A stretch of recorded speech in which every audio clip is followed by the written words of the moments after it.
P. Garetano. And Christopher Garetano was born in New York. He majored in film and is a graduate of the School of Visual Arts in Manhattan. He is the owner and president of White Phosphorus Pictures USA and White Phosphorus Pictures Hong Kong Limited. In 2005, he released his first documentary titled Horror Business, an experimental study regarding the struggles of independent horror movie making. In 2012, Garetano wrote and created the graphic novel South Texas Blues, illustrated by Trevor Cook.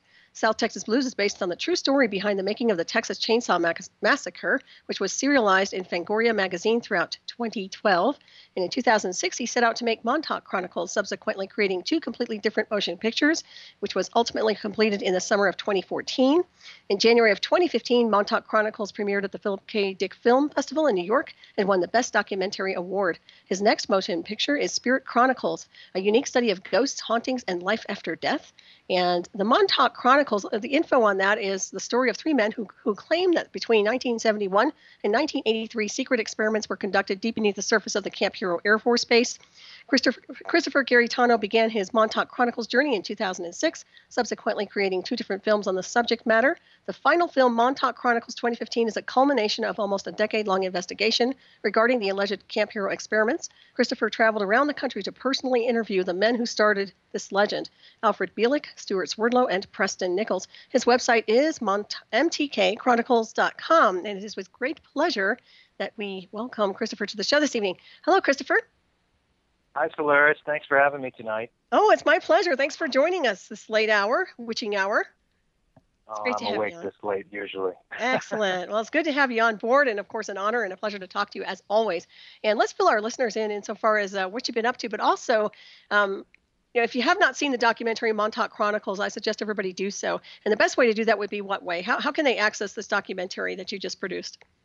The best, in my opinion, the best way to see this movie right now is first and foremost on Blu-ray. And if you don't have a Blu-ray player, definitely the DVD, because we use DVD 9, so we use the less compression as possible to fit a great file of the film on there. And both discs are filled with special features that kind of further the investigation. But the Blu-ray has the most on it, and you can order it either on Amazon.com or on my website, which is MontaukChronicles.com. Excellent. Yes, and this is an incredible film, and I strongly recommend people purchase a copy and check it out. You put a lot of work into this, and of course, you and I have discussed this off air, the significance in exposing the misuse of covert technology, which encompasses the very thing you touched on in your film, and that's huge. So I'd like to give the listeners a recap insofar as how you got started in this area of research and what compelled you to create this documentary. Well, I always had a very profound interest in the paranormal from the time I was a little kid. And, fast forward a bunch of years later, it was after my first documentary film project. One of the subjects of that film, who also had an alike interest in the paranormal, knew I was kind of clamoring to make a movie on one of the, multitude of subject matters I could choose from. And realizing I was from Long Island, he suggested to me that I make a movie about the Montauk Project. And I recalled the book by Preston Nichols, the very first one that came out in the 90s. And I wasn't exactly excited about it because I felt how it was laid out in the book was very thin. There wasn't really much to it. And it really ignored a good deal of the boy programming issues. But I read more on the subject, and John, who was the person that originally, helped initialize this thing with me, he suggested,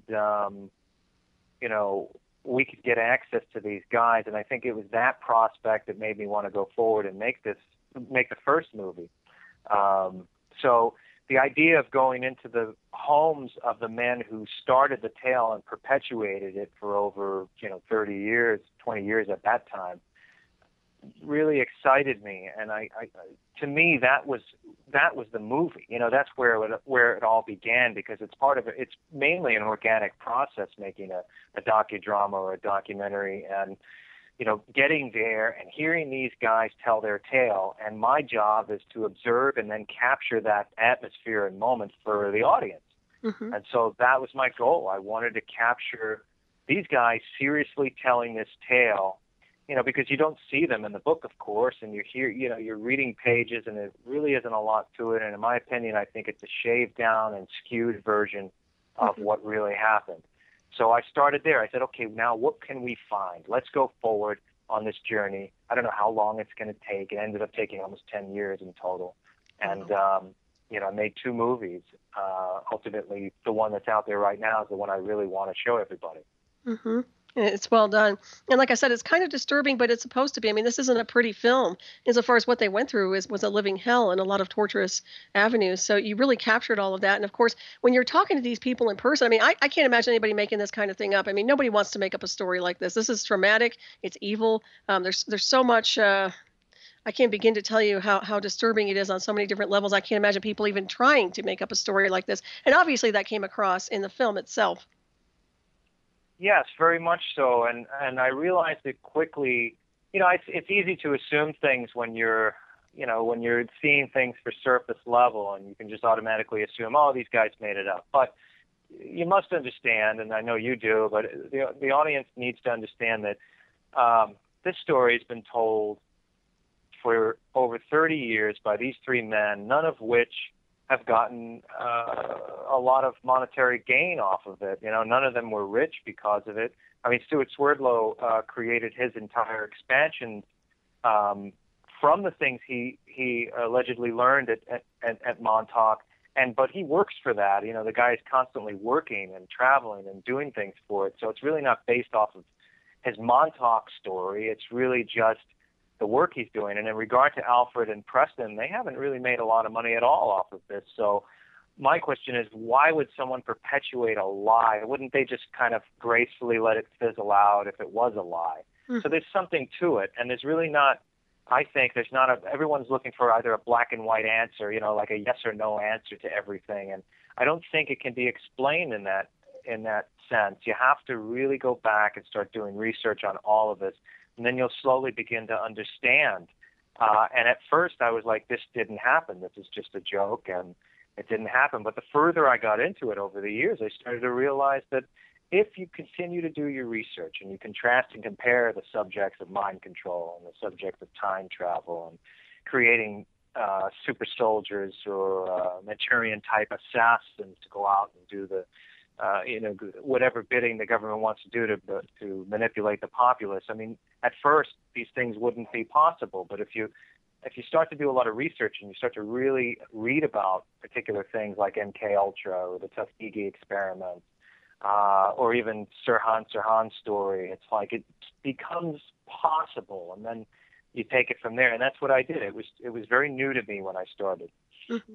Right. And it dovetails, all that information dovetails into this case, so without a doubt. And of course, you know where I stand with the covert technology. And I look at these cases and I look at what happened at Montauk, and that's a prime example of psychotronic warfare. I mean, however you want to describe it, but the visuals they were receiving and the torturous avenues and the things they were doing interconnected with the technology. I mean, that reeks of covert technology and psychotronic weapons.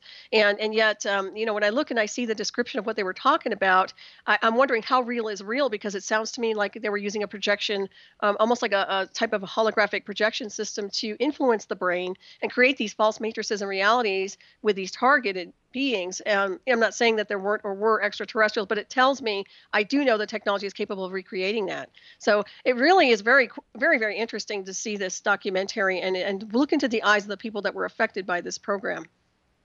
Sure, I share the same thought about it. After all these years, Solaris, I feel that the most plausible thing for me, okay, and again, I believe in extraterrestrial life and intelligence, and of course I believe in these things, of course I believe in psychic abilities, but at Montauk in particular, and that the very first story that came out, and also Preston, Al, and Stuart really, to this day, believe they saw these things. Some of the things seemed not, because after knowing these guys, I'm not saying they fabricated it, but it's very possible that these were ideas that were implanted in the minds of these men to cover up the real story, which is mind control and murder, mass murder, illegal kidnapping and murder and manipulation and brutal techniques that were being used. And what a great way to cover it up, like create the story of these monsters and creatures everywhere, and if they tell the tale, then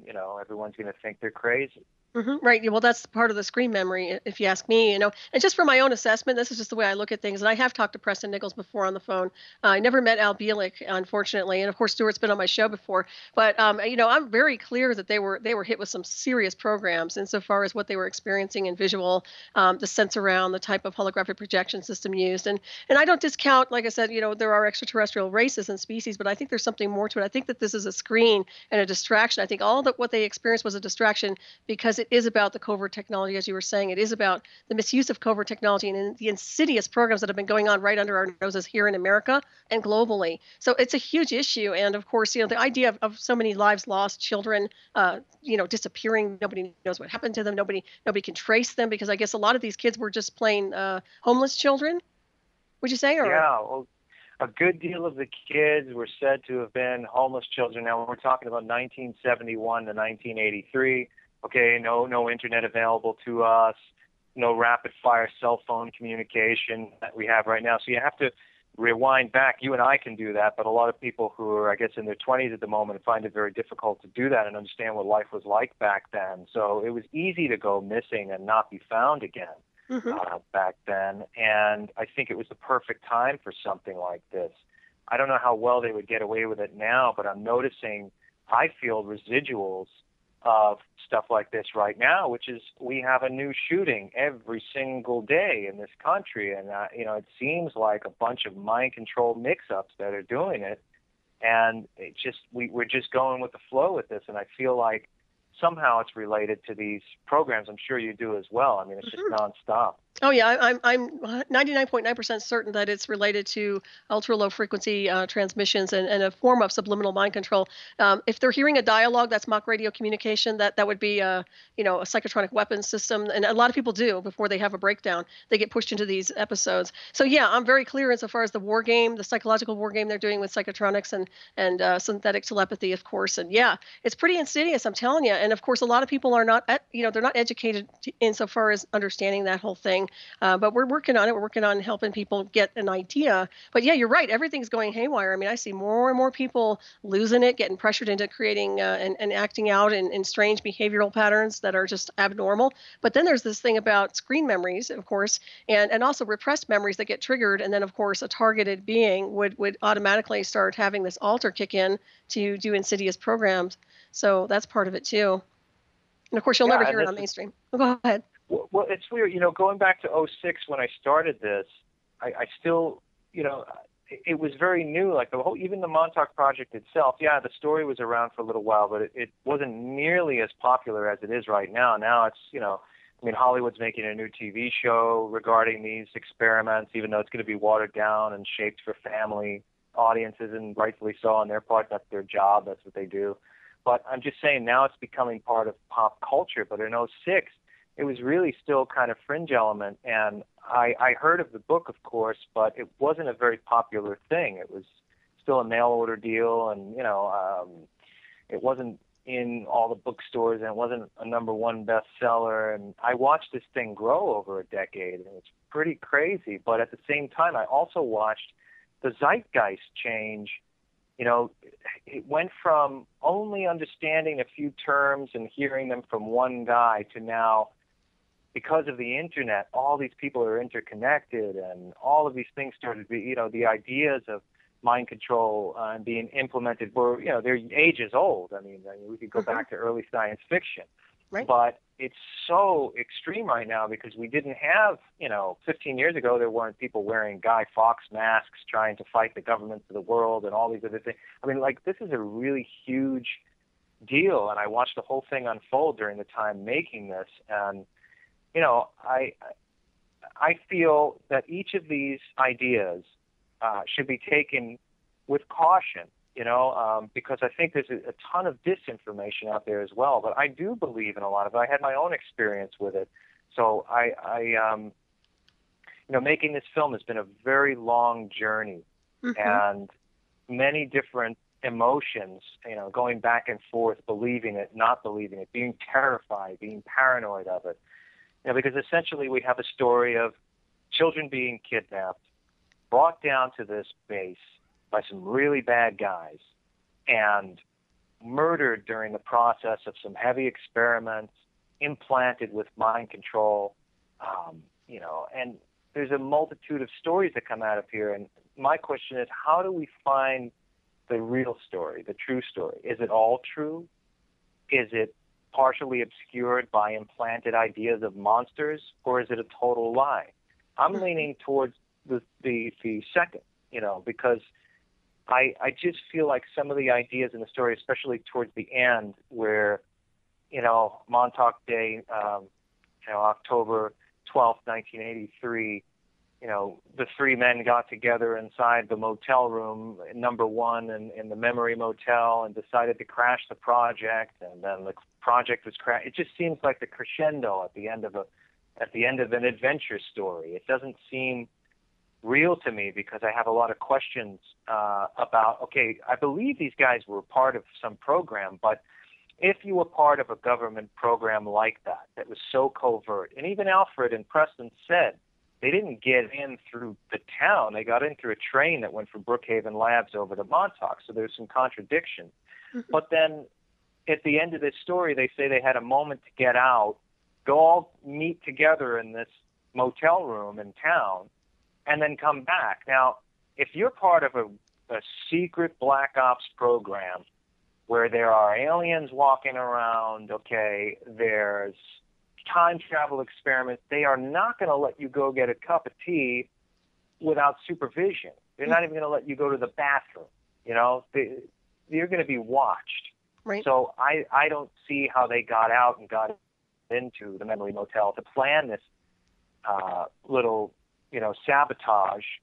I just don't see how it was possible. Right. You make some very good points, and I agree with you on that one. And the one thing that I look at with all of these events that happen, and of course, obviously with my event, it was easily, I can trace mine because of the parties involved, their backgrounds, and also the technology used. And I do the same formula with other cases. I'll look at this, and I understand very clearly about Montauk technology. I understand the trip chair and how they used it, how it is based on psychotronic warfare, which deals with screen memories, false programming, inserting behavioral patterns. So all of their experiences could be based on a false matrix. I'm not saying they're not lying. I'm not saying they're lying at all. I believe that, yes, this technology exists and that things were happening over there that were insidious. But I'm also saying that there are a lot of things that cue me to the fact that these guys were being programmed so severely that they don't understand it and cannot discern what's part of the program of the false matrix of the psychotronic programming versus a real experience in real time. So that's what I'm looking at too. I think there's some fragmented pieces. And obviously I haven't done the kind of research you have with these guys.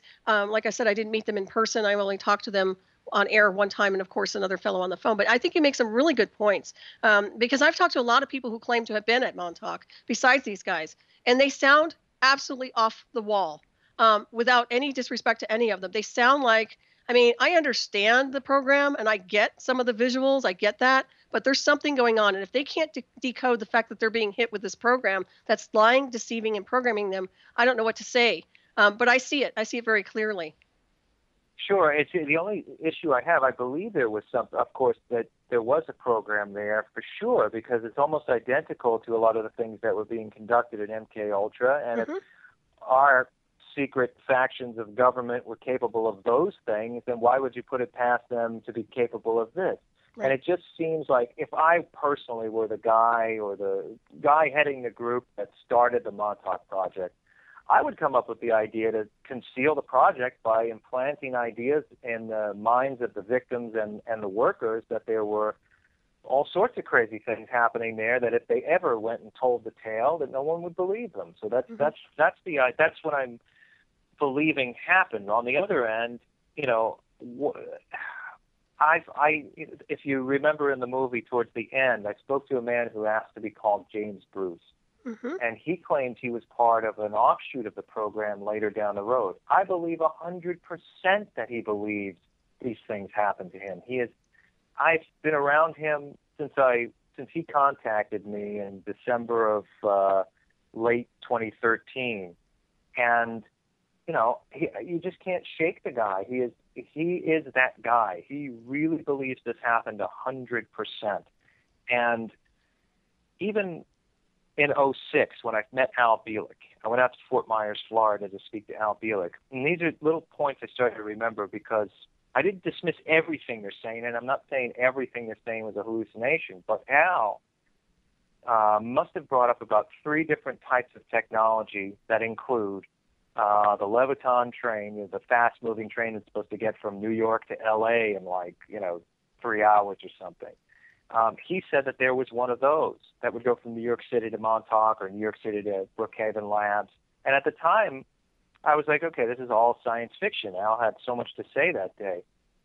But if you go do your research, what was it, Google or one of these large, corporations said that they're supporting this technology and it's very possible and they're developing it right now. Mm-hmm. Right. And same with age regression. Al said he was age regressed several times. Well, fast forward to, what was it, last year or the year before, Harvard released their study where they age regressed a mouse by 3 years. So, and we for sure, as a society are only allowed to know years after they truly develop something. It's never brand new and then they get up and let us know. Mm-hmm. So I started to think back to Al that maybe he was telling the truth. And I don't want to dismiss the fact that these ideas were in science fiction for a long time too. So, if you're an avid science fiction reader, all of this stuff was in science fiction. I mean, it was in the Twilight Zone. Go watch the Twilight Zone. Right. Yeah. And a lot of science fiction is based on covert black technology, too. I mean, that's the thing. They wrote it and disguised it in science fiction books just to calibrate people, in my opinion. And I think also to take the heat off of them and attention, like Philip K. Dick, for example. He was writing about things that were actually very, very true. And of course, the artificial telepathy, which I've been interfaced with, the synthetic telepathy, it's really big. I mean, this is a huge technology. Yet you don't see much about it, but it's slowly getting deployed. And that's why when people say they hear communication with extraterrestrials, it's telepathic, I'm thinking, well, it's probably the AI communicating to them and not a real extraterrestrial. That's just my assessment, only because of where I've been. But you're right about the train, and insofar as we have access to this technology. It's all black technology. What people don't notice is that we have an infinite black checkbook with infinite amounts of money where we can actually invest in all of these things, and they have. I mean, literally they have. So I don't discount that there's the technology that was there, that they were doing these insidious experiments. I do know how mind control works, and I understand very clearly it deals with torturing people and harassing them and programming them, men, women, children. Obviously, boys were very, very important to them. I do remember Preston Nichols mentioning that to me on the phone, so I'm clear that, yeah, there's some insidious programming that had happened there. But yeah, insofar as what they saw with all these species and things, I take myself out of that because I still think it's connected to the programming. That's just my own impression. I can't say for sure, and again, I totally believe there are intelligent extraterrestrials somewhere out there, and certainly I believe a lot of the people that say that they have encountered them, but we never think of an alternate idea to these things. Everyone kind of comes back and says, well, this is what it was. Like I had an experience when I was a young kid where I heard for 2 consecutive nights and just was woken up by it. I heard a voice. It was a whispering being articulated by a female, and it came out as gibberish, and I heard it only for 2 nights. It's not like I hear it today or I was going crazy. Mm-hmm. It was very loud. I woke up from it, and I was terrified, and I had walked around the house that night. I was a young kid, and I was trying to discover exactly where it was coming from, and I couldn't locate it, and I just kind of stayed up all night and listened to it, frightened. And that happened one more night, and it never happened again.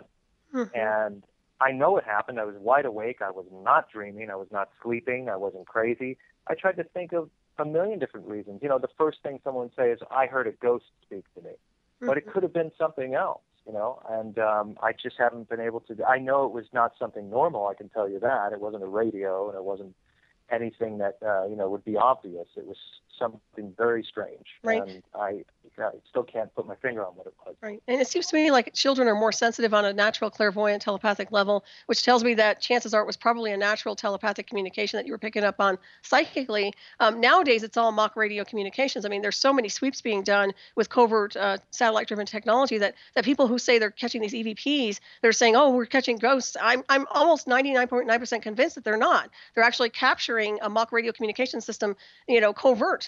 And even if it sounds bizarro, I'm telling you, these AI communication systems are pretty sharp. So that's another thing people need to start looking at. We need to understand that the paranormal world has been weaponized, and we need to understand that everything that we think that's normal is actually a simulation, and it's become a simulation of experience here.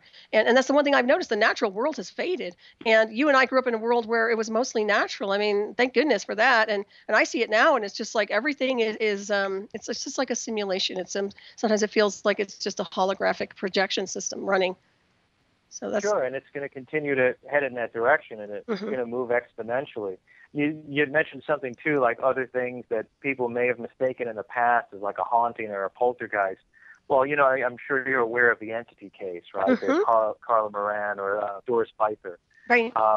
You know, I've read theories that people felt that, you know, the rapes were being done by someone who had their hands on technology, that some kind of cloaking technology or an invisibility technology or some kind of wormhole opening technology where they were just, this was happening to a lot of people, not just mm-hmm. her. And, you know, is it possible that some covert group was messing around with something they shouldn't have been, and they were, you know, popping in and out of people's bedrooms and raping them? Yeah, I think so. I mean, I'm not saying it wasn't a ghost or an entity from some evil world, but, you know, it could have very well been people misusing technology and hurting people as they were in MK Ultra or anything else for that matter. Right. Actually, that's very, very true, because my case itself had that episode in my bedroom. So not like the entity, but obviously these guys were having a great deal of fun accessing and remotely hacking into my electromagnetic field. And of course that entangles them with my chakra systems and everything else. But yeah, it can be done.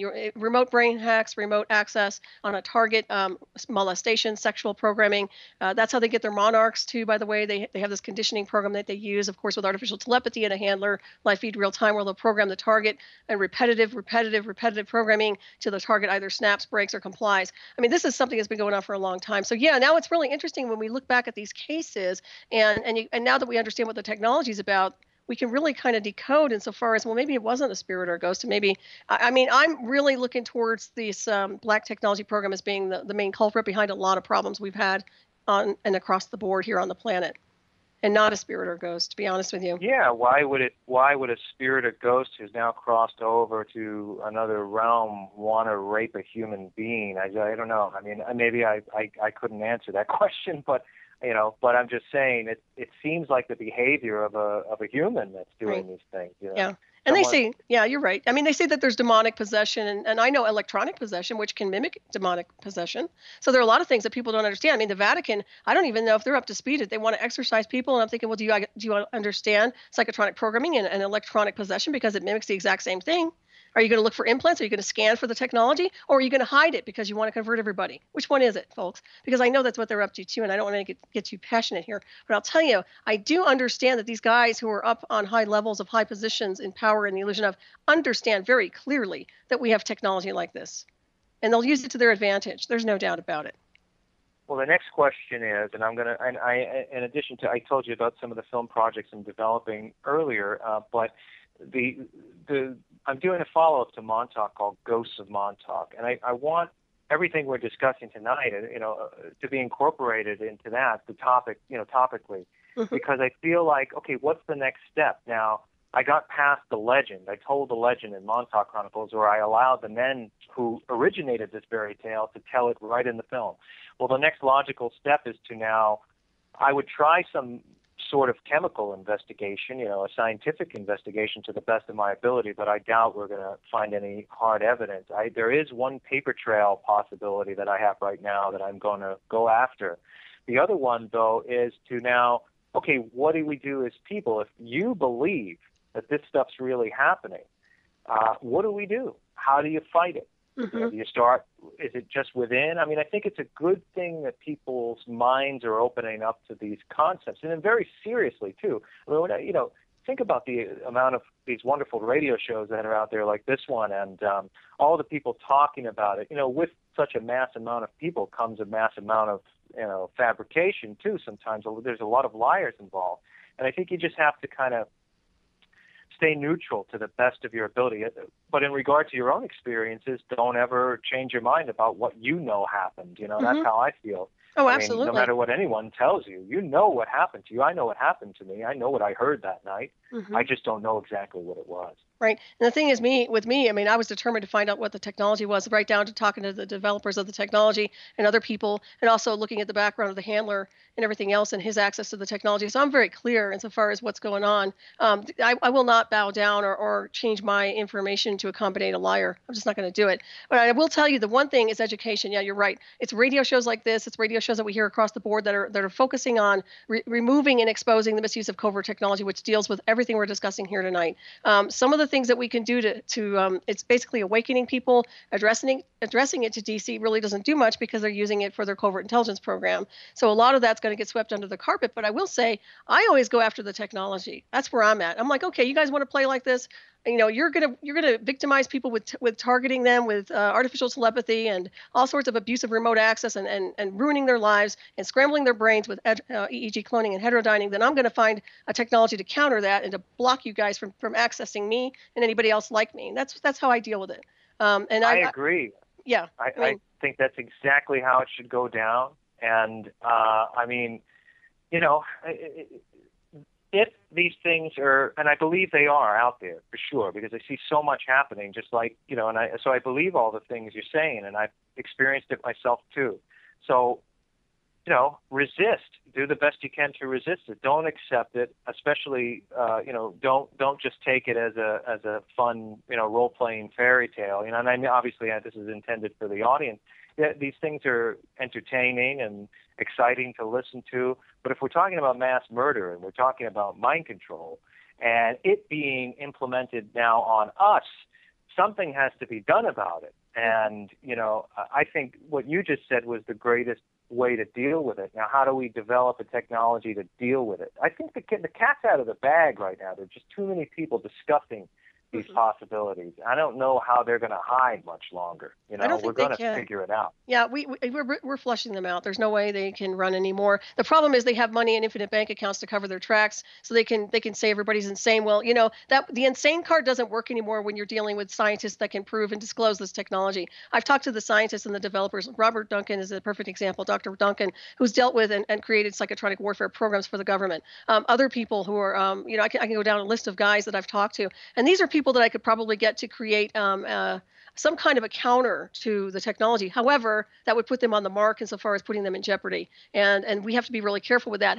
But there's got to be a solution to this equation. And I'm kind of like the mad scientist at this point in the continuum. I mean, I'm willing to go into and roll up my sleeves and come up with my own device and mechanisms and types of beyond radionics programs that will actually counter this technology. But that's the tip of the iceberg. I mean, that's just one way of deterring them from remote hacks. But I'll tell you, since it's satellite driven and it's black satellite driven technology, they can globally assess everybody. They can globally remote hack, brain, get into their brains, program them, and do whatever they want to do. This is an epidemic, and I think what you touched on with the Montauk is just the tip of the iceberg. It's the tip of the iceberg of what they were starting to do with control manipulation, creating false matrices, creating these false realities, dimensional spaces. Although they say they were opening up wormholes, they were literally working on the kundalini of the driver, the target, and literally getting in. I'm sure you're familiar with how they were wiring this guy up. Getting him to a point where he was in a sexual space and then kind of moving that energy, which is Kundalini, into this program, which was based on artificial intelligence, but a very coarse version of their AI. And with that comes their version of reality. They create this illusion. It's like putting on a God helmet. You create the reality you want. And that's what they thought they did. Oh, we went here, we went there. In what space? In the false matrix, but not through real time in consciousness. I mean, pure consciousness, I would say. So I understand where they've been. I can get in their heads, and I understand this technology so freaking well. It's not even funny. It's almost shameful that I know it so well, to be honest with you. But yeah, it's very clear to me. And I don't know. I think I discussed with you that Preston Nichols has an old version of the Montauk chair. It's not the same, but it's kind of like a shell. It's kind of like an older version. And did you say you went and saw that chair or no? Well, I mean, according to Preston, I was actually, he said he had parts of the Montauk chair, but his little healing machine, I went in it. He turned it on. So he said that, it's going to change my DNA forever. So I laid down in this thing, and there's this series of kind of makeshift, there's a platform with a bed on it, and then there's a series of makeshift lights kind of above it.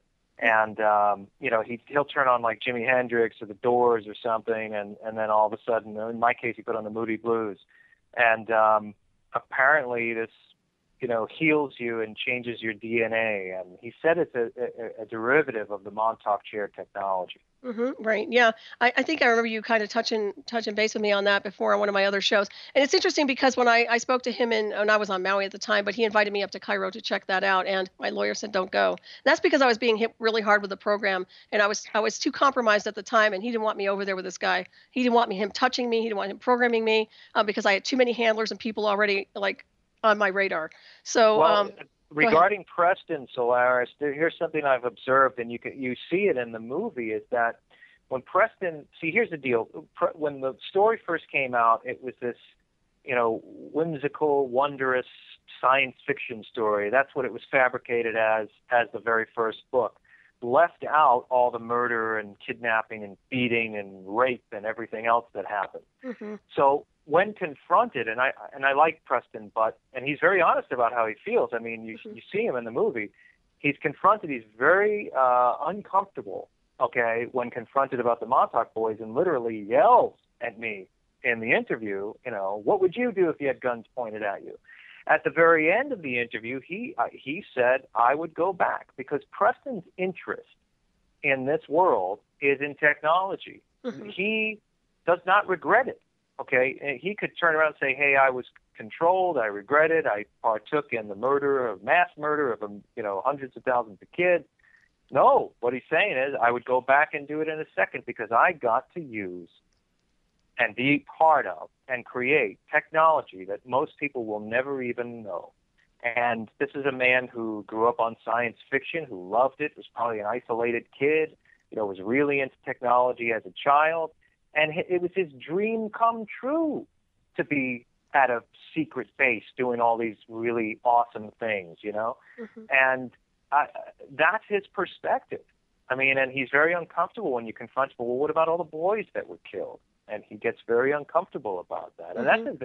that's, in my opinion, what I'm saying here is that that's what convinced me that he's not lying. At the very least, he believes that these things happened, and because it's a very natural reaction, Mm-hmm. I mean, it's not the inherent reaction of a liar to freak out when you're bringing up something that's making him very uncomfortable. It just, right.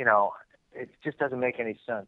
Right. Now, it makes a lot of sense what you just said. And also, I can understand his interest in the technology, but yet not at everyone's expense and suffering, not at lives being lost, not at children being raped and mutilated and sexually abused. That's BS. And I'm sorry, and that's where I draw the line with Preston. As much as I can respect technology, I love technology too, and I'm a nerd when it comes to technology. I'm big on it. I mean, as a matter of fact, when I was interconnected with the artificial intelligence, artificial telepathy, I thought it was really cool until they started using it as a weapon against me, and then I thought it wasn't very cool at all. So I understand. Yeah, it's very intriguing and it's interesting, but not at the expense and suffering of many, many lives lost. That is something that he's going to have to bear a cross for. And if he doesn't do it on this timeline, he's going to do it elsewhere.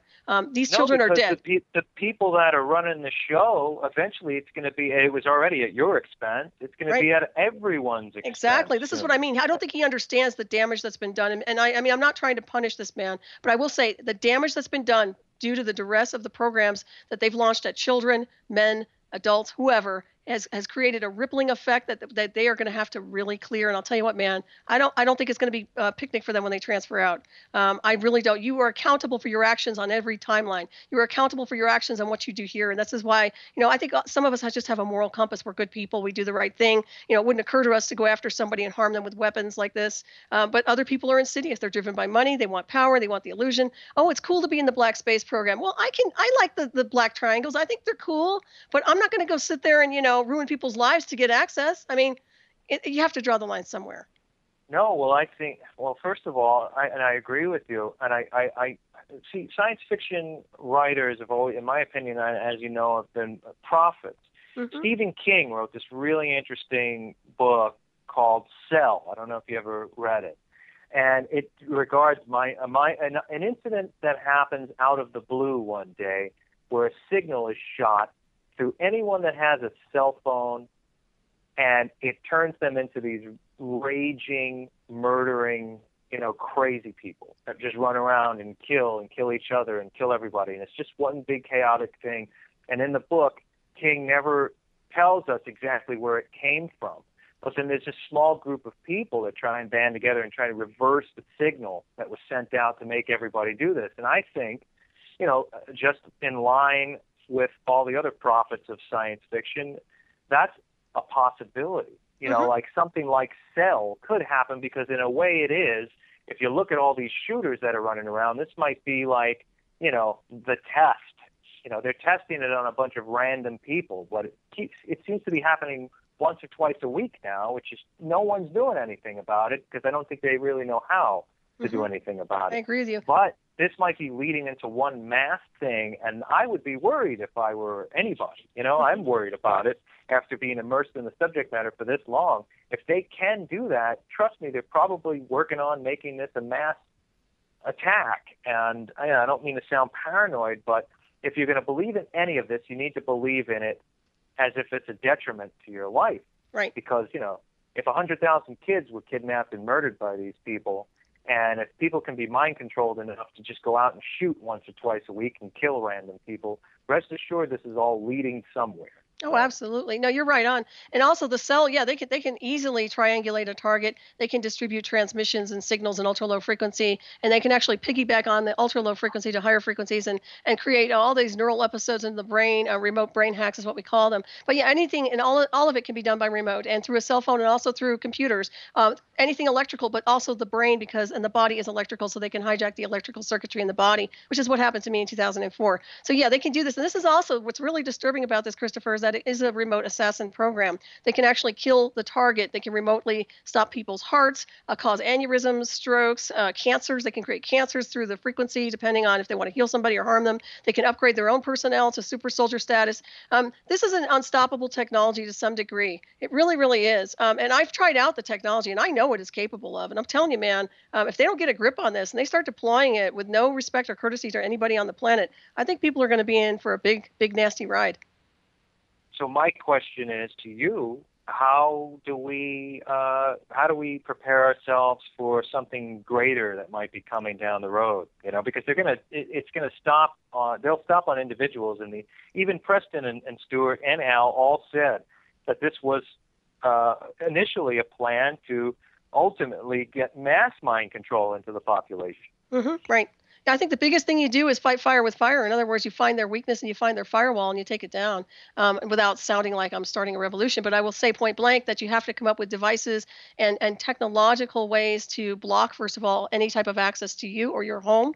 And I'm talking about more than a Faraday cage. I'm talking, and this isn't paranoia, this is just being smart, but also raising your vibration and working on a vibratory rate in your own psyche and consciousness to a point where you're not nosediving into their false matrix and programming and drama. That's another thing, too, that I think if people if they keep their vibration at a higher level, that is more of a deterrent.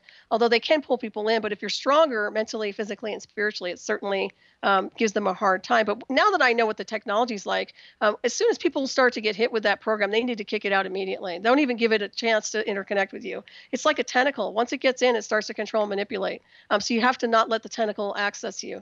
And that's the way I can describe it. But it is through technology that we counter these things. I've addressed this in so many different areas with DC, and I'll tell you, they don't even want to know. They don't want to go there because they're using it and it's working. So we have to find, the only way I can see to counter this is to literally educate people and then create something to deter, and I say blockers, something that's going to stop this program from disrupting everybody's lives. And of course, the black satellite programs are huge, and they're global. So it's not just here in America. This is everywhere that this is going on. Yeah. Of course. No, I'm sure it was happening all over the globe, even in 71. I mean, not just here, for sure. And, again, a lot of people, the thing is, like, a lot of people don't bother to, especially the people that dismiss all of this as pure, bunk and science fiction. They don't bother to do any research on history. It's like, hey, worse things or similar things have happened. Read a book. It's there in our history. It's there. These things have happened. These things have happened in, just as recent as 50, 60 years ago, for sure, Right. I mean, so it's like, we know these things have happened. Don't just dismiss it. Understand that there's something much greater going on out there. And a lot of people ask me, are you worried about talking about this? And sometimes I am. Sometimes I am worried about it, because what started as something, because I'm a filmmaker, I love fiction. I love but it went from everything that I knew in fiction when I first started conducting these interviews with Alfred, Stewart, and Preston were now being told to me is now fact. And so, like, I grew up with a film like John Carpenter's They Live. They Live is like the Bible to conspiracy theorists now. Right. You know, like, and I think it's a masterpiece of a film, and it really is relevant today. I know that Carpenter claimed that he wrote it, and he used a pseudonym, but he wrote the script based on what was going on, during the Reagan era. But it's really applicable to, if you do believe in any of this mind control and what's going on now, it's like the perfect example, even more so than The Matrix, in my opinion. Oh, I totally agree. And, They Live, what a classic. And, of course, we lost Roddy not too long ago with that. But it's interesting, because with the Reagan era, of course, or era, that was the SDI research that was, Strategic Defense Initiative.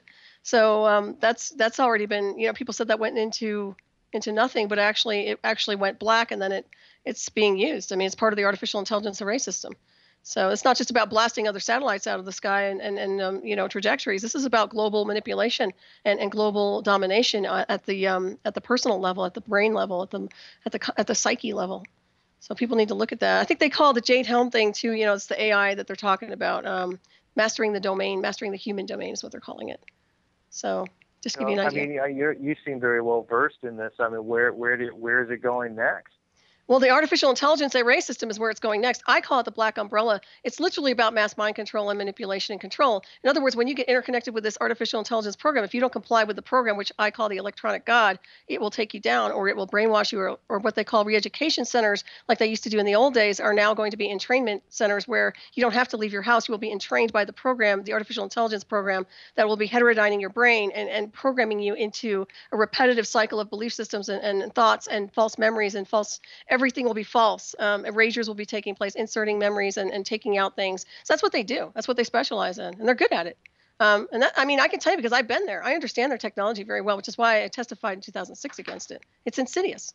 It's not. So in other words, we're in big trouble. I would say they're in huge trouble. If people don't get their act together and understand what the hell's going on and how they're being manipulated, and if they keep giving these corporations this type of money to go into these areas, we're in some big stuff here. All I can say is, you're going to have to resist it as best you can. It reminds me of the Borg to some degree, because it's kind of like one of those things where it will assimilate everybody, and you have to play their card.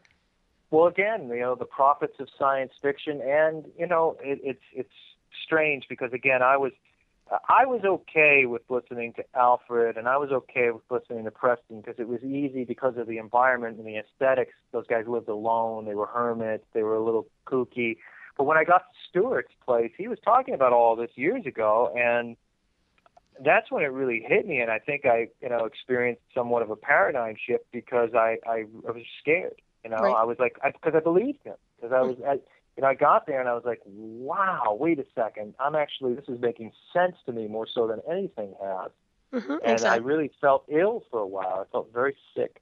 I don't blame you. It's very noxious and it's very toxic. And I will say I really like Stewart. I've interviewed him several times. I think he's a really good person, and I know he's been through hell. There's no doubt he's been through some torturous crap. I mean, he comes up through the KGB and everything else, if you really know about. I'm sure you're familiar with that. So seriously, he's been through a lot. And also there goes the covert mind control surveillance. I mean, he was inducted into it at a very small age. There's no doubt about it. And then, of course, he gets, there's no such thing as coincidence. All of a sudden he's associated with Montauk. So I don't believe in coincidence. These people get picked like flowers. They see them blooming at a young age, and I pull them into these programs, and they get looked at. But I find what's so sad about it is that nobody's life is ever the same after they go through these events. My life changed forever. I know Stewart makes the best of his experience on the planet, but his life's changed forever. And the people that were used and were murdered, they're gone. And they never had a life to even enjoy. So there's something really sick about this whole thing. Sure, that's why I don't support the sci-fi adventure story that was written in that first book. Like I don't support it at all. If you saw my movie, so it's a horror movie, really. I mean, everything is dark and everything is gloomy. And if I made that movie as I really imagined it could have been, nobody would watch my film. It would be that violent and that horrible. So I had to kind of make it cinematic and make these things stylized to kind of get the idea out there. I mean, I think it's a dark film, but I obviously my imagination can go much further and make it realistic if I wanted to. realistic to the point where it would be when you've seen children get beaten and murdered, but I don't think anybody would be watching. No, I don't think so. I think he did a perfect job with it, actually. It got the message across just fine. And it's very disturbing. Like I said, I've said before, the music is kind of creepy, and there's parts of it that you just feel the vibe, and it doesn't feel comfortable. And deep down there's something wrong. I mean, that there's something going on behind the scenes, and there's layers and layers and layers of information there that we haven't even begun to pierce. I mean, and I don't know how many programs Stewart has within him, but I suspect he has quite a few, and he's done a lot of work on himself. But he even says he gets triggered these days, and I'm not sure what it is that triggers him, but he's good. I mean, he understands programming. He understands mind control. He's one of my, I would say, when people ask me about mind control and they really want someone to bounce data off of, I send them to him because he does understand it very clearly, even though he's seen some weird stuff. So. Yeah, no, I think so. And I think every bit of information that comes from anybody, including you, including me, including Stewart or anybody else, I suggest take with caution and do your own research and clear your mind, but just understand that these things are very possible and they have happened, and we have documented, scientific history of much greater and more horrible documented photographed things that have happened not only in Nazi Germany but MK Ultra, all these things. So let's just scratch out anybody that wants to say this is impossible and wake up, okay? Wake up. Mm-hmm. Realize the world you live in, number one. And then start to do some research if you don't mind knowing how this place really is, because there are wonderful people here and there's wonderful things happening, but at the same time we are being swallowed in a sense by a much greater, more nefarious force, and it just is there. Sorry to say, I believe it, and there are things you can do to resist against it, but don't just close your eyes. Don't just get on the PlayStation and start playing video games. Those are fun. Don't just shut everything down and keep watching the news every night and let these people control you. Wake up. There's something going on, and you need to know. And if you care at all about your life or your children's life or anybody that's going to exist in the future or anyone you care about, we have to begin to try and do something about it. Something. Mm-hmm. Absolutely. And education is really the key factor here is educating people insofar as, like, I have books out, I have documentaries out as well about synthetic telepathy and covert technology. It's important to communicate this data. And when they're ready, they'll digest it accordingly. But if it does happen to them, at least they'll have a heads up. And at least they'll be able to say, wow, I remember this woman talking about this, or I remember this technology, I read about this. And so they piece it together. Education is huge. Yeah. Absolutely. Hopefully we can continue. Oh, yeah, exactly. We're going to head for a break. We'll be right back, everybody. Please stay tuned. Ravenstar's Witching Hour special guest, Christopher Garetano.